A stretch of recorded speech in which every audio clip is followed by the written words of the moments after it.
after betrayal, it can be really hard to know if you're making good decisions, healthy decisions, because think about it. The person you trusted the most proved untrustworthy. So then the after effect of that is, well, then you lose your own ability to trust because you say, well, how did I not see? How did I not know? So then if you don't trust the person you trusted the most, you don't trust yourself. Then you're like, well, how do I trust in anything and anyone? How do you start regaining that trust? One of the ways to do it that's really helpful is like this. If you're unsure, and I see this is so useful, especially with parents.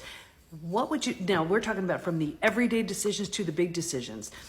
What would you suggest if it were your child coming to you with the exact same thing? If you don't have children, your best friend, someone you love, they came to you with your same question, with your same, I'm not sure what to do about this situation. From the small to the big, what would you recommend? What would you suggest? So until trust is rebuilt, self-trust and then trust in others again, a helpful way is to test that same scenario on your children, if you don't have children, on someone you love. I hope that helps.